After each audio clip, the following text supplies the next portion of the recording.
What's up mga palangga? Welcome back sa atuang channel. Yes, I'm Mark Benuelos, your millennial hustler. Diba? Ito yung pangalan sa kong gagalingon, no? And yeah, welcome back sa mga perminti nagtanaw ni nga channel o sa mga bago pa nagtanaw. Welcome to our channel. And for today's video, I'm gonna be sharing something different atuang mapuslan during this quarantine season.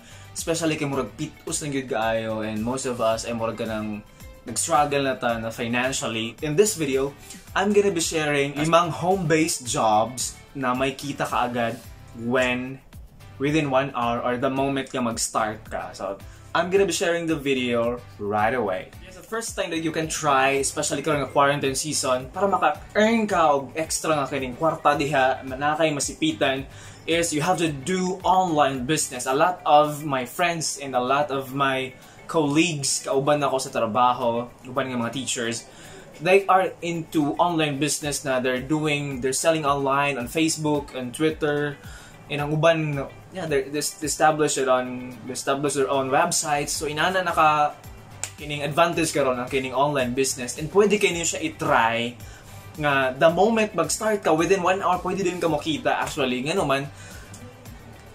Daghan sa mga tao, most of us, especially karon na season, are very glued on internet. Yeah, nakatutok ta sa cellphone, buong araw, magdamag.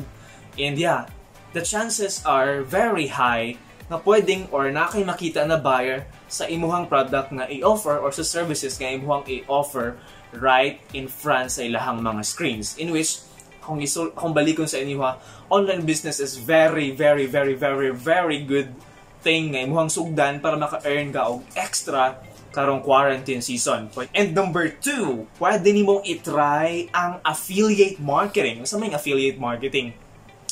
In affiliate marketing, there is an existing product on labo, for example, na sa internet. So ang imong buhaton na lang is ikaw na lang mo push sa product, mag-earn lang kag commission based on the sales nga na-incur sa company or sa product nga imuhang gi-push, imuhang gibaligya, imuhang gi-post, imuhang gi-deal ngadto sa mga potential customers. So inana siya, pwede ka mag-affiliate marketing or pwede gina siya binisaya kay ba no? Kaya itong inaingon nila patungan. Ang kato nimo wala kay kining gigamit nga pang-capital. You only used your energy, your effort, and imuhang skill sa pag-push diha, pagpamaligya diha. Wala kay capital, gawas sa imuhang kahago o kakapoy. So yeah, pwede na ka mag-income on top of the sales nga imuhang nag-gain out sa pagpamaligya sa mga product na existing na wala kay kapoy nga gibuhat or wala kay nag-exert og effort. Yeah, and it's very beneficial karon. Pwede nimo i-sell online or ibubalik ilibo diha or whatsoever. Pwede kaayo na siya. Pwede ka nimo siya i-try karon nga quarantine nga season. And then number 3 nga pwede nimong sudlan karong quarantine season nga doon na yung income right away for 1 hour pa lang sa mga pagsugod na mo, nag-start na ka, no? So is English online teaching. Daghan kay mga companies available online. Yeah, pwede nimo siya i-search, and I can also post my link or on the description below if you are going to if you are willing to be part of 51 Talk. I am part of 51 Talk now. And so far, I'm enjoying it. Wala man po ko ginabuhat because it's summertime, so walay trabaho, so inana. So if you wanted to be part of an online teaching community, ang ilang requirements is very easy lang. No need na maganda ka talaga mag-speak ng English or fluent para ma-accept ka nila. All you have to do is dapat ado na lang kay mga next necessary nga mga equipment in which dali ra kayo siya makit-an, and at the same time kinahanglan lang nimo confidence para mag-start ka right away, and the moment nga ma-launch na ka, kaya pwede na dayon ka makita dali ra kayo in less than a week na pag-apply or sa pila ka days na diha paspas kayo, you can earn right away, and very beneficial na siya labaw na sa katong mga nag-stay at home. So while staying at home, pwede ka mag-earn at home. So for example, if you're a business graduate, pwede po ka mag-teach og mga business related subjects online. Daghan ka siya pwedeng buhaton, daghan kay mga platforms available. In that, kinahanglan lang nato mangita og mga ways on how to use them and how to benefit or make an income sa atong mga platforms nga existing. So inana na siya, pasikot-sikot na siya. Again, if you wanted to be part of 51 Talk, I'm gonna be leaving the referral link below para dito mo mag-sign up and mas ma-prioritize ang inyong pag-apply sa 51 Talk.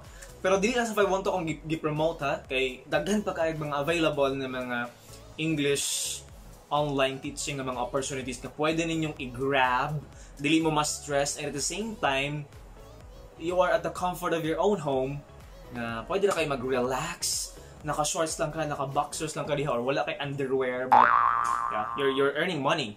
So out from it, ma-extend na kagamay nga time o gamay nga effort. Dali kayo.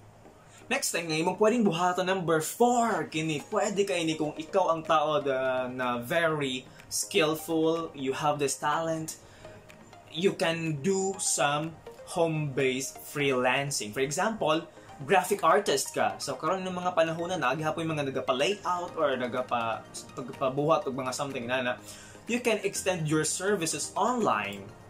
So, for example, if your shop is closed right now, so you can still earn at home by offering online freelancing services in which daghan kay mga ways you can promote your services or your products nga gina-offer ngadto sa online. Daghan kayo, dali ra kayo makita online in which ang freelancing is I feel like murag ganing you are working pero murag passion bito kay ni mga ginabuhat, so it feels like you're not working at it, yung murag nag-enjoy lang ka. So na mga freelancing, for example, photography, dili pa matabang gawas karon no, na mga editing, mag-create ba ka dihag website, or yeah, anything na pwede mong buhaton online, pagkakitaan online, that can be done, that is freelancing. And for the last thing nga akong i-share sa inyo, number 5 is other online jobs nga daghan kaayo natin mga virtual assistants, data entry jobs, daghan jud kaayo, dili na ako maisa-isa. You can search that one on the internet. Daghan kay pwedeng pagkakitaan while you are at home. So there's no reason nga murag magutom ka because there are opportunities nga dali ra nimo i-grab, at the same time dali ra pud ang balik sa imong nga income kung magsisipag ka and mag-devote lang ka og time, extra time ngadto sa imong gustong buhaton. And yeah, I always believe na when you put your heart on the things that you love doing or the things that you need to do because you need to, yeah, the output will always be beautiful and the output will always be beneficial to you, sa imong pamilya, or kung asa man ka nabilong diha. I hope this video naka-help sa inyo ha, and yeah, I'm so happy helping you guys, extending some topics related to earning something, or sa mga diha. I decided nga ang ako mga videos something murag i-divert na ko gamay because I need to realign my videos kung unsa gid akong mga gustong buhaton sa kinabuhi. So I am into teaching, so most probably siguro ako mga videos would be about tutorial videos, how-to videos, and mga self-growth, motivation, because nagmo na akong forte. So thank you so much for watching. Daghan kay salamat sa pag-watch. If hindi niyo po naintindihan itong video na to, I'm so sorry for that, but yeah, please bear with me. Next time, I'll do it in English or in Filipino. But this time, I just wanna, Bisaya jud ko kay marganahan kay ko because this is the start of the millennial hustler call sign. Padala ko tawag sa kong galingon, the millennial hustler. So dapat kitang tanan hustler tang tanan, no? How does sa mga daghang butang and how does sa mga pasikot-sikot as a millennial. Oh, wait. Kapit tatagak akong laptop. As a millennial, dapat hustler ka and dapat daghan ka alam sa imong kinabuhi because the world is so harsh. And we should be tough. Salamat sa inyong pagtanaw and see you in the next video.